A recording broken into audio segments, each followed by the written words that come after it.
रही है।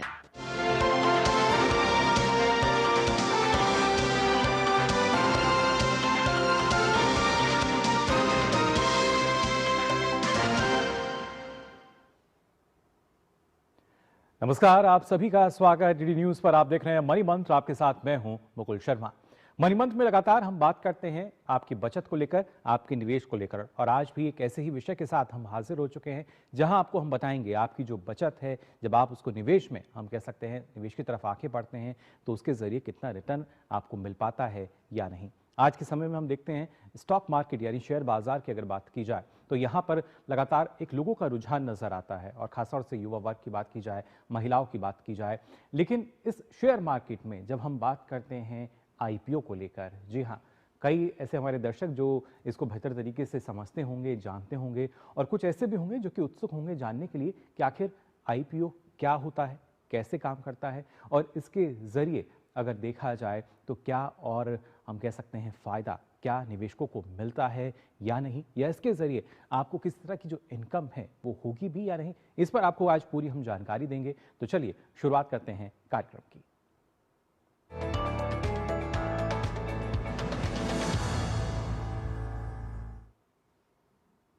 जी हाँ, आईपीओ से इनकम, क्योंकि अक्सर हम सुनते हैं कि किसी फलाना कंपनी का आईपीओ आया, उसके जरिए उसने किस तरह की उसकी लिस्टिंग हुई, उसके बाद जो रिटर्न है वो, यानी जो इन्वेस्टर्स हैं, जो निवेशक हैं, उनका किस तरीके से उनका जो फायदा है वो होता हुआ नजर आता है। लेकिन हमेशा इस तरह की खबर सामने नहीं आती। अक्सर हम ये भी देखते हैं कि जो आईपीओ है उसका रिटर्न हमारे लिए अच्छा नहीं रहा। लेकिन खासतौर से जब आईपीओ की हम बात करते हैं, कई ऐसे सवाल हैं जो हमारे जहन में आते हैं, यानी आईपीओ आखिर होता क्या है।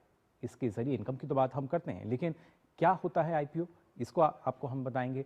साथ ही ये कैसे काम करता है, क्या इसका प्रोसेस है, क्या पूरी प्रक्रिया ये रहती है, और उसके साथ साथ जो आपके लिए बेहद ज़रूरी है, क्या हर आईपीओ से आपको इनकम होती है, या इसके जरिए आपको फ़ायदा होता है, मुनाफा होता है, रिटर्न आता है या नहीं, ये आपके लिए बेहद जानना बेहद ज़रूरी हो जाता है। तो ये कुछ ऐसे सवाल जिसके जवाब आज हम यहाँ आपको देंगे कि आखिर कैसे जो आईपीओ है वो काम करता है, आखिर है क्या, और इसके ज़रिए कैसे आपकी जो इनकम है वो हो सकती है।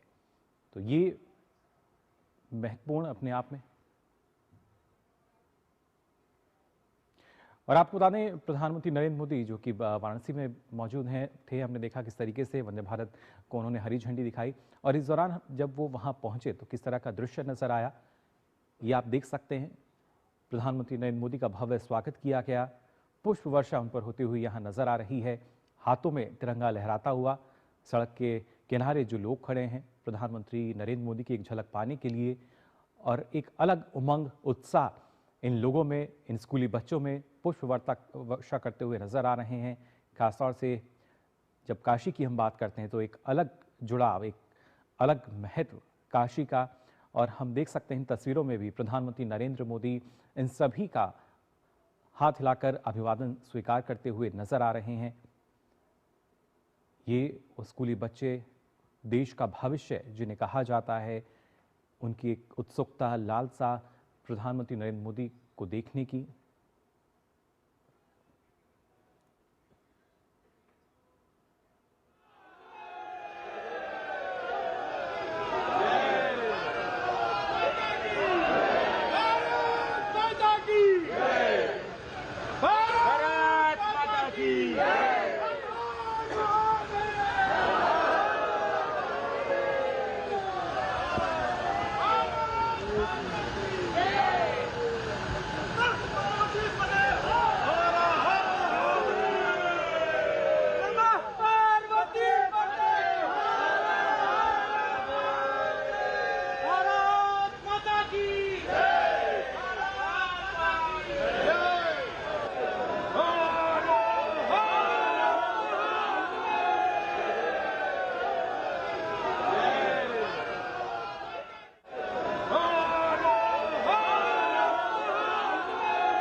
आप देख सकते हैं इन तस्वीरों में किस तरीके से गर्मजोशी के साथ प्रधानमंत्री नरेंद्र मोदी का भव्य स्वागत किया गया। वाराणसी में हर आयु वर्ग के लोग जो हैं वो यहाँ नजर आ रहे हैं, हाथों में तिरंगा लहराता हुआ।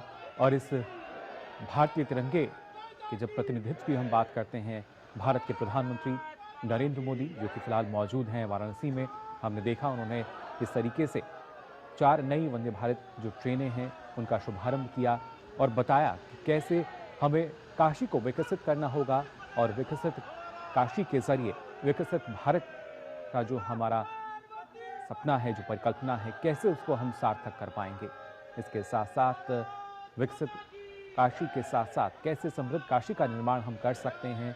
और अपने आप में ये तस्वीरें बताते हुए, दर्शाती हुई कि कितना विश्वास हर आयु वर्ग के जो लोग हैं उनका प्रधानमंत्री नरेंद्र मोदी पर, और ख़ासतौर से अगर प्रधानमंत्री काशी वाराणसी में मौजूद हैं, जो उनका संसदीय क्षेत्र भी है, तो यहाँ तो और भी ज़्यादा हम कह सकते हैं ऊर्जा का संचार होता हुआ नज़र आता है।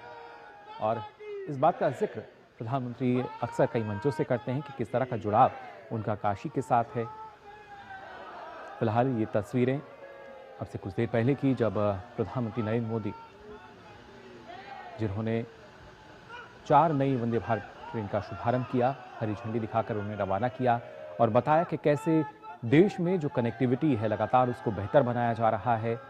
और उसके साथ साथ धार्मिक पर्यटन के लिहाज से अगर देखा जाए कितना फ़ायदा आर्थिक रूप से भी नज़र आता है।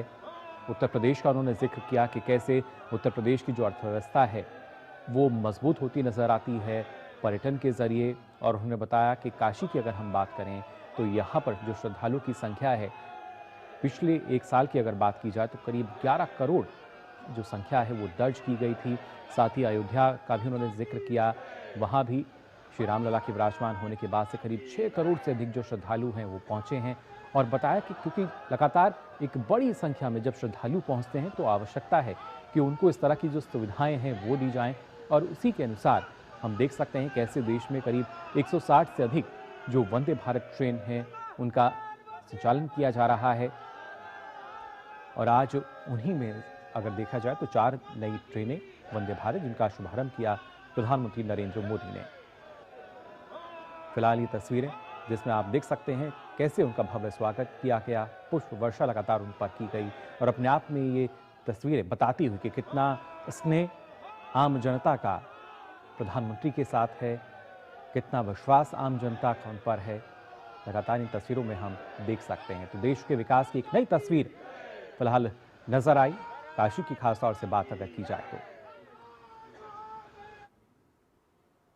तो ना सिर्फ काशी में हमने देखा कैसे विकास हो रहा है, बल्कि ये विकास हर स्तर पर नजर आता है। और विकसित भारत के हम कह सकते हैं कई प्रारूप नजर आते हैं। अर्थव्यवस्था के लिहाज से अगर देखा जाए, जो आज लगातार हम बात कर रहे हैं मनी मंत्रा में भी, कि कैसे आईपीओ जो होते हैं उसके जरिए हमने देखा है उनकी एक बड़ी संख्या नजर आती है।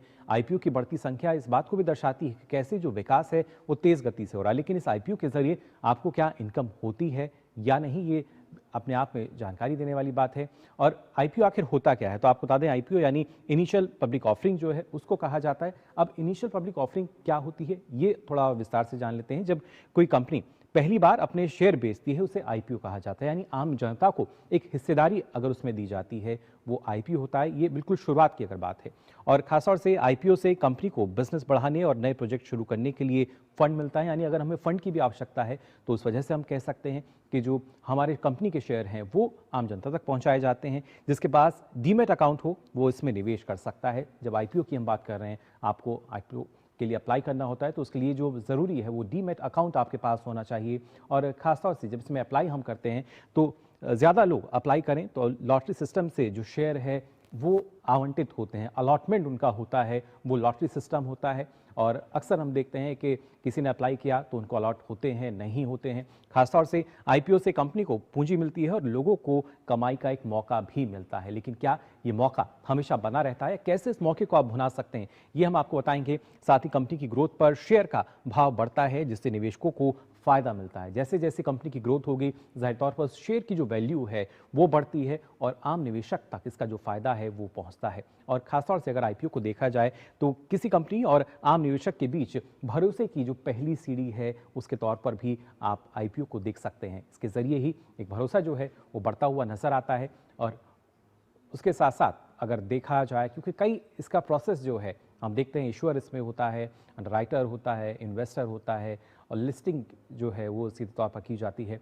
लेकिन कैसे आईपीओ अगर देखें स्थिति इनकी नज़र आती है, इस पर और जानकारी के लिए दो खास मेहमान हमारे साथ जुड़ चुके हैं। गौरांग शाह जी हमारे साथ जुड़े हैं, स्टॉक विश्लेषक हैं जियोजित से, और नरेंद्र वाधवा जी स्टॉक विश्लेषक हैं हमारे साथ। आप दोनों का बहुत बहुत स्वागत। पहले गौरांग जी आपके पास मैं आना चाहूँगा। आईपीओ की अगर बात की जाए, आज के समय में हम देखते हैं कैसे लगातार निवेशक जो हैं स्टॉक मार्केट की तरफ रुख करते हैं, लेकिन आईपीओ क्या शुरुआती तौर पर हम इसको बेहतर मान सकते हैं?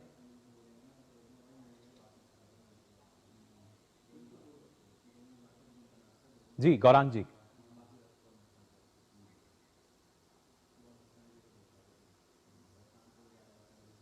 चलिए गौरांग जी आपसे मैं जवाब दूंगा, लेकिन नरेंद्र जी पहले आपसे जान लेता हूं, क्षमा आप किस करना, तरीके से आपकी देखते हैं आवाज आईपीओ हम की तक अगर बात की जाए तो? बिल्कुल, आपने जैसे कहा कि एक निवेशक का हमेशा फेथ होता है, उसको लगता है कि आईपीओ जो है, इनिशियल पब्लिक ऑफरिंग है, वो एक बेस्ट प्राइस पे उसको ऑफर हो रहा है और मर्चेंट बैंकर उसको टेबल पे उसकी वैल्यू छोड़ रहे हैं, जिससे कि एप्रिसिएशन होगा। तो इसलिए जो फर्स्ट टाइम इन्वेस्टर जो है मार्केट के अंदर, उनकी हमेशा अट्रैक्शन रहती है कि वो आईपीओ के थ्रू इस मार्केट में आए। जी बट ये भी एक मिथ है, क्योंकि मैं मर्चेंट बैंकर हूँ और आईपीओ को हैंडल करता हूँ, तो मैंने देखा है कि हमेशा ऐसा नहीं है कि आईपीओ में गेन ही होगा। जी लेकिन ज्यादा चांसेस हैं, 2025 का हम आंकड़ा लें तो जितने आईपीओ आए उसके अंदर 70 से 80% ने पॉजिटिव गेन दिया है। हम्म। और इन्वेस्टर के लिए बहुत अच्छा एक प्लेटफॉर्म होता है जिसके थ्रू वो मार्केट में पार्टिसिपेट करता है। जी बिल्कुल, उनके लिए एक बेहतर हम मान सकते हैं मौका, सुनहरा मौका उनके पास होता है अगर रिटर्न हमें उसमें अच्छा मिलता है। लेकिन खासतौर से अगर देखें नरेंद्र जी, क्योंकि सिर्फ रिटर्न जो है उस पर हम कह सकते हैं ध्यान नहीं देना चाहिए। क्या कंपनी की प्रोफाइल किस तरह की है, किस तरह की उसकी ग्रोथ है वो नज़र आ रही है, इसका भी क्या एक विश्लेषण जो है या इसकी जो जानकारी है वो निवेशक को लेनी चाहिए? बिल्कुल, जैसे आप एक स्टॉक की इन्वेस्टमेंट सेकेंडरी मार्केट के अंदर करते हैं, जी इसी तरह जो पैरामीटर्स हैं, जो हम जिस चीजों का ध्यान रखना चाहिए वो आईपीओ के अंदर भी देखना चाहिए। जैसे उसका फाइनेंशियल परफॉर्मेंस, उसके प्रमोटर्स, और आगे कौन सी ग्रोथ इंडस्ट्री के अंदर है जिसके अंदर इंडिया में आगे ग्रोथ होगी। ये सारे पहलू हैं जिसको एक निवेशक को ध्यान रखना चाहिए, और जी तभी इस इन्वेस्टमेंट के अंदर उनको गेन होगा। जी बिल्कुल। और साथ ही गौरांग जी आप किस तरीके से देखते हैं, क्योंकि ये माना जाता है अगर आईपीओ की संख्या लगातार बढ़ती हुई हम देखते हैं, अर्थव्यवस्था को मजबूती मिल रही है, लेकिन निवेशकों के लिहाज से अगर देखा जाए तो क्या स्थिति आप देखते हैं वर्ष 2024 की बात हम करें या 2025 की अगर बात करें तो?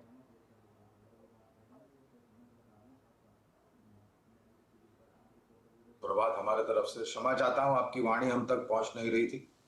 मैं उम्मीद करता हूं हमारी वाणी आप तक पहुंच रही है। जी तो आपका प्रश्न का उत्तर देते हुए, देखिए पहले तो आईपीओ का क्या मतलब होता है। तो कोई भी उद्योगपति जब अपनी कंपनी को प्राइवेट से पब्लिक लेके जाना चाहता है और लोगों को मौका देना चाहते हैं उस कंपनी में हिस्सा लेने के लिए आईपीओ के माध्यम के द्वारा, जी आईपीओ के माध्यम के द्वारा इसका एक दस्तावेज होता है जिसे कहते हैं रेड रीडिंग प्रोस्पेक्टस। लोगों को जानकारी इसमें से मिलती है और जानकारी मैनेजमेंट के द्वारा जो प्रेस कॉन्फ्रेंस होती है आईपीओ के पहले उसके द्वारा भी मिलती है। आईपीओ के मैनेजर्स होते हैं, ये मूल्यांकन यानी कि कंपनी के मूल्यांकन किस भाव में शेयर दिए जाएं, दो तरह के होते हैं, लोअर प्राइस बैंड, अपर प्राइस बैंड, जी और ज्यादातर अपर प्राइस बैंड पे इशू होता है। आजकल लोगों की ये विचारधारा हो चुकी है कि निवेश कीजिए आईपीओ में और लिस्टिंग गेन्स के लिए केवल मात्रा। तो ये विचारधारा गलत है। आज के तारीख में सेबी के द्वारा काफी सारे उपाय किए गए हैं जहां पर लोगों को जानकारी मिले कि अगर कोई कंपनी आईपीओ लेकर के आती है तो वो क्या कामकाज करती है, उसके पीछे मैनेजमेंट क्या है, जी क्या प्रोडक्ट या फिर सेवाएं उपलब्ध कराती है। तो जानकारी लेकर करिए, जरूरी नहीं है कि सब आईपीओ में आपको लिस्टिंग गेन मिले। एक इतिहास रचा था अब तक 2025 में, और अनुमान ये है, मैं एक रिपोर्ट पढ़ रहा था 2026 में भी जिस प्रकार से नए आईपीओ आएंगे, एक नया इतिहास रचने की संभावना है। जी। दर्शकों को मेरी एक ही नम्र विनंती है कि अभ्यास करके आईपीओ में निवेश करें और केवल लिस्टिंग गेल की निवेश में। जी, चलिए बिल्कुल, तो सिर्फ जो लिस्टिंग है या जो प्राइस है सिर्फ उसको ना देखें, और भी कई बातों का ख्याल रखें। और भी जानकारी आप दोनों से हम यहाँ लेंगे, लेकिन फिलहाल हम रुक रहे हैं एक छोटे से ब्रेक के लिए, बहुत जल्द लौटते हैं। लाल रंग इसका अपार, तीखा कम है फिर भी स्वाद, बेमिसाल बेमिसाल MDH Kashmiri, MDH Kashmiri. MDH। कौन है जो जोड़े देश को? विकसित भारत का विकसित भारत। ओ हरि भैया, अरे वाह, खेतों में कौन सी फसल लगाए हो? 12 महीने कमा कर दे ऐसी फसल। क्या? मैंने नया व्यवसाय शुरू किया है। उसके लिए पैसे? इसमें किसी निवेश की जरूरत ही नहीं। अच्छा, मुखिया जी। अरे मुखिया जी, नमस्ते। अरे हरी, कब आ रहे हो? आप बस चलिए, मैं पहुंचता हूं। अब मैं LIC एजेंट हूं। LIC एजेंट बनो, अब बड़ा सोचो। हमारी वेबसाइट पर जाएं या अपनी नजदीकी LIC शाखा से संपर्क करें। जब धरती चीर कर निकलता है लोहे का पत्थर और मिलता है मोंगिया के जोश से, फिर तपता है, पिघलता है और बनता है फौलाद। अब होता है सरिया सारी खूबियों के साथ।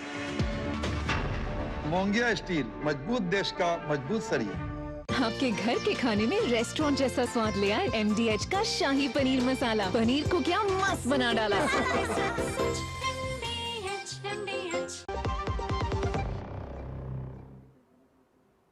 ब्रेक के बाद आप सभी का एक बार फिर स्वागत मनी मंत्र में। आज आपको हम जानकारी दे रहे हैं आईपीओ के बारे में और इसके जरिए कैसे आपकी जो इनकम है आप उसमें इजाफा कर सकते हैं या हमेशा इजाफा होगा ये जरूरी नहीं। और इस पर लगातार जानकारी देने के लिए दो खास मेहमान गौरांग जी और नरेंद्र वाधवा जी हमारे साथ जुड़े हुए हैं। यहाँ नरेंद्र जी, आपसे मैं जानना चाहूँगा, जिस तरीके से गौरांग जी ने भी कहा कि जो रिटर्न है अगर देखा जाए वो अच्छा मिल रहा है, लेकिन ये ज़रूरी नहीं है कि आप हर जो आईपीओ निकलता है उसके लिए अप्लाई करें। बिल्कुल बिल्कुल, मैं गौरांग जी से बिल्कुल सहमत हूं, क्योंकि देखिए, जो नया इन्वेस्टर है जो मार्केट में आता है उसका परसेप्शन ये है कि आईपीओ में अगर पैसे हैं वो कम नहीं होंगे, उसमें गेन ही होगा। बट ऐसा नहीं होता। जैसे मैंने पहले भी बताया, जैसे हम किसी स्टॉक को आइडेंटिफाई करते हैं, इसी तरह आईपीओ को भी हमने आइडेंटिफाई करना है कि कौन सा इन्वेस्टेबल है, कौन सा इन्वेस्टेबल नहीं है। और मैं आपको एक स्टैटिस्टिक्स की वजह से बताता हूं कि जितने अभी हमारे 2025 में आईपीओ आए हैं उसमें 65% ही आईपीओ हैं जिन्होंने गेन्स दिए हैं। उसके अंदर से 15 से 20% के करीब आईपीओ हैं जो कि आईपीओ प्राइस से भी नीचे चल रहे हैं। तो निवेशक को हमेशा ध्यान रखना है इस चीज का। जो फंडामेंटल्स हम एक स्टॉक को देखने में करते हैं, प्रमोटर्स को देखते हैं, इंडस्ट्री देखते हैं या उसका कारोबार देखते हैं, उसके फाइनेंशियल्स देखते हैं, वो सभी देखने हैं आईपीओ के अंदर भी, जैसे हम स्टॉक का एक पिक करते हैं। जी, तो बिल्कुल ये देखना बेहद ज़रूरी कि किस तरीके से उसकी जो ग्रोथ है वो आपको नज़र आती है और कितनी उसमें क्षमता है कि आने वाले समय में भी क्या वाकई इतना जो मुनाफा है आपको मिल सकता है नहीं। और खासतौर से गौरांग जी, अगर देखा जाए, क्योंकि कई तो निवेशक ऐसे होते हैं उनका मानना ये होता है कि जो अलॉटमेंट है कहीं उसमें ही किसी तरह की धांधली ना हो, ये कैसे एक ट्रांसपेरेंसी जो है इस सिस्टम में नज़र आती है? देखिए, आज की तारीख में सेबी के द्वारा बहुत सारे कदम उठाए गए हैं पारदर्शिता को लेकर के, चाहे वो आईपीओ के शेयर के अलॉटमेंट को लेकर के हो, चाहे वो कंपनी की जानकारी को लेकर के हो, और कई सारे माध्यम है जहां पर आम निवेशक जाकर के ये जानकारी प्राप्त कर सकते हैं। और आज के तारीख में तो मेरे ख्याल से कलरिंग और रैंकिंग भी सेबी ने एक तरीके से कंपलसरी कर दिए हैं आईपीओ के लिए, जिससे लोगों को सुविधा हो। तो जो प्रोसेस होता है वो निर्भर करता है कि कितना सब्सक्रिप्शन आता है, यानी कि अगर 1000 करोड़ या 2000 करोड़ का आईपीओ है तो उसमें कितने गुना लोगों ने निवेश किया है। अब हमने देखा होगा हाल ही में कुछ आईपीओ आए थे, वहां पर हमने देखा 3 गुना, 4 गुना, 5 गुना, 10 गुना, कुछ आईपीओ में तो 25 गुना भी।